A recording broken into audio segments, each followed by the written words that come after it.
In the beginning, humanity was a whisper among titans. To the ancient empires of the stars, humans were frail, short-lived creatures who barely understood the machinery of the cosmos. Their ships were patched together, their technology crude compared to millennia-old civilizations. But what the galaxy did not see was the furnace, burning within human hearts, the unyielding gravity of a promise. To a human, a vow was not a convenience, not a strategy. It was a truth that outlived death itself. Their word could change generations, and this strange fire made the galaxy uneasy.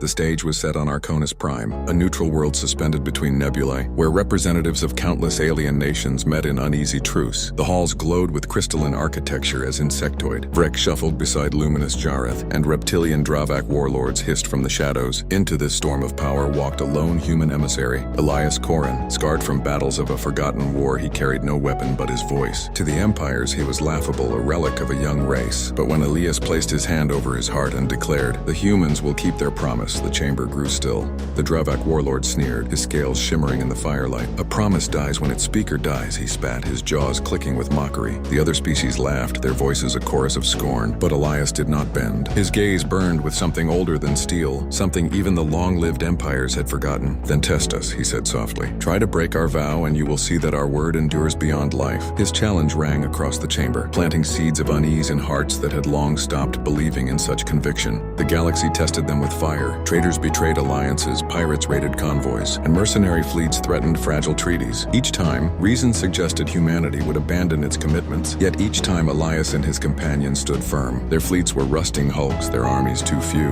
but their promises were defended with blood. When allies wavered, humans bled to hold the line. When contracts crumbled, they sacrificed their own survival to shield others. Slowly, whispers spread through the stars. The humans cannot betray, and though the empires mocked them still, doubt began to creep into their laughter. The crucible of Kheradon proved the whispers true on an icy moon. A colony under human protection was besieged by a coalition of warlords. Frozen mountains echoed with the roar of artillery, and plasma fire turned the night into a storm of color. Elias, old and weary, stood in the snow with soldiers young enough to be his grandchildren. His voice thundered across the battlefield. "We swore they would be safe. That oath is heavier than our fear." And so, though outnumbered 10 to 1, the humans fought like a rising tide. Blood stained the ice, but the colony did not fall. Tales of Kheradon spread like wildfire. In alien marketplaces, whispers turned into reverence. The Vrek called humans oath-blooded. The Serath named them Stonehearts, and even the mocking Dravak grew silent. They had seen humans stand unbroken when surrender would have saved them. For the first time in millennia, the galaxy began to glimpse a power it had long dismissed. Humans were dangerous, not for their ships or their weapons, but for their refusal to betray, even when betrayal meant survival. Elias grew frail with time. His body weakened, but his fire never dimmed. When he could no longer walk, he spoke from a chair. When his voice cracked, his students carried his words across the stars. Young envoys raised on stories of Kheradon traveled to councils and courts. They stood tall before alien emperors and declared, "And we promised, we will not break." Their conviction spread like a contagion, slowly reshaping how the galaxy viewed humans. What had once been mockery became fear, and what began as fear transformed into respect.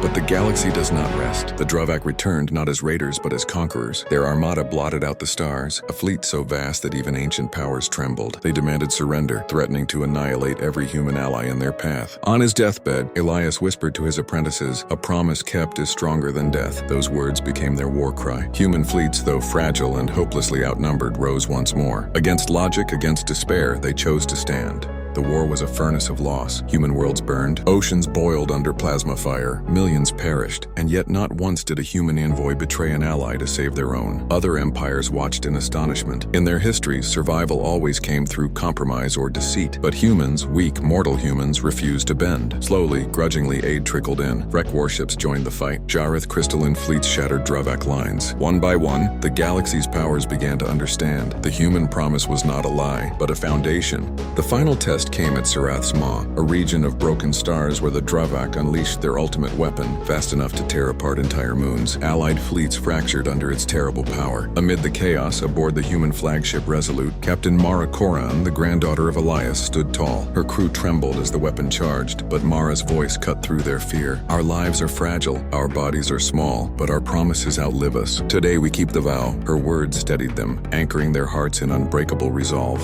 The Resolute burned as it charged forward. Shields shattered, hull cracked, but the ship did not turn aside. With a roar, it rammed the Dravak weapon. The explosion ripped through the void, tearing apart fleets and silencing the battlefield. Mara's sacrifice crippled the enemy and bought time for allies to strike. In that moment, every eye in the galaxy turned toward humanity, not in pity, not in scorn, but in awe. Mara Korran had kept her grandfather's promise with her life, and the legend of humanity was sealed in fire. In the ashes of war, peace was reforged. This time, treaties carried not only signatures, but words, as sworn by human hands. The phrase became sacred. Colonies flourished, trade blossomed, and rival empires spoke with care when invoking human oaths. To swear as a human swore became a mark of honor, even among species that once mocked them. A human promise became the strongest contract in the galaxy. Stronger than fear, stronger than death. Generations passed, but the legend grew. Children of alien races sat by their elders and asked, why can humans not break promises? And the elders would tell stories of Elias on Kheradon's ice, of Mara's sacrifice at Serath's maw, and of countless nameless humans who had given everything to honor words spoken long before they were born. They explained that to humans, a promise was not a tool or shield. It was a bond etched into the soul, passed through blood and memory.